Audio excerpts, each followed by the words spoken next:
Hi, this is Justin with the Top Gear Picks with the new automotive section. So here today I'm starting out with a beginner's tool path.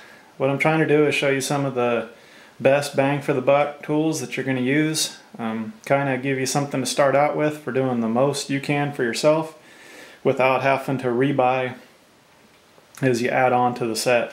So I'm showing you a few of the tools that I would suggest. This is also basically the same toolkit that I would take maybe on a road trip, or if a buddy calls you for help, that type of thing. This gives you a little selection of tools that will go a long ways. So here we go. First thing we got are some of the fun tools. We've got a 1/4" drive ratchet set. This is an SK, which is a good little set. Standard, metric, shallow, and deep. It also comes with a couple extensions. There's a few things I've added that you will over time. You're going to want a universal. I've got a couple of adapters to run with other drive sizes. For now, it's not real important. Anyway, a couple of things that make this kit stand out really well. It's a real high quality kit, but it's also priced about half of a Snap-on or Mac kit if you buy it on sale. Good little ratchet. One of the things that makes this one nice is just that it's small. This will go a lot of places for you. This case, very good. It'll help you keep track of your tools. It makes it real easy to take with you and throw in the trunk. Take out to your car, project, whatever you're doing. This kit runs up to 9/16 for the standard side, and it runs up to 15mm for the metric. So this is a lot of capability. A lot of kits may run up to 1/2 inch. This is really nice down the road. You'll use this again. So if you have something else, don't worry about trying to replace it necessarily, but if you haven't bought anything yet, these are a couple of things that you're going to want to look for. Good little kit. You'll use this constantly. Moving on to the wrenches. I've got here a set of 10 to 19. They're in the wrong slots. 10 to 19 extra length wrenches. These are metric, specifically because for 80% of people you're going to want the metric wrenches first. There's a possibility you may not care about the standard down the road, but for the most part, if you have any questions, get the metric, and if you're going to buy both, get the metric first. But no matter what you do, make sure you have the metric wrenches. The only people I would say maybe that wouldn't apply so much to is if you're specifically trying to tool up for perhaps a specific older American car, tractor, whatever project that's going to be using all standard tools. But even then, you're going to need the metric wrenches if you try to put a kid's bike together, if you try to fix your compressor, whatever you're doing, you're going to need the metric. So anyway, get the metric. The long pattern is a big help. Here's a couple of similar size wrenches. Here's a 14 and a 9/16, which are for the same size of nut. And you can see the 9/16 is a standard length. You can see overall the difference there. The extra length is a much bigger help than it is a hindrance. The reason it's such a help is because it gives you enough reach.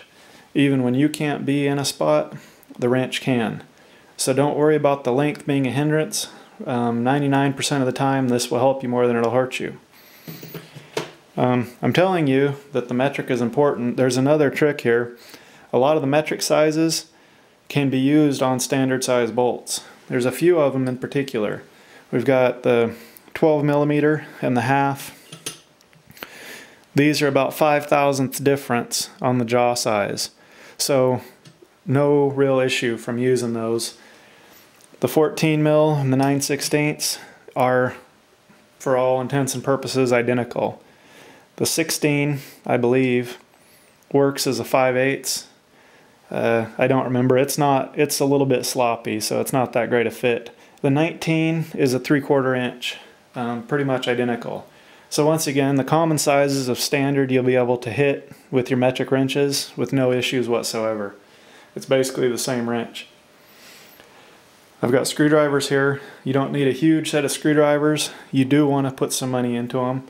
I would suggest doing Snap-on or Mac pretty much exclusively. Snap-on has a Williams Industrial US made that's, I guess, basically the same tool. That's pretty nice. But there's a night and day difference between some of the tool truck brand tools, specifically Snap-on or Mac, and then when you take a step down to even like older US made Craftsman, these are significantly better. So go ahead and spend the money. You don't need a huge set. I've got number 1, 2, 3 Phillips here, and then some matching straight slot screwdrivers. This one's a little bigger. It works as a like a light duty pry bar. Yeah, you're not supposed to use them as a pry bar, but you will constantly. This is a good one. That's all you need. A lot of times it'll come with extra pieces. If it doesn't, don't worry about running and buying them. For the most part, this is good for 80% of what you're doing. I've got three sets of pliers here.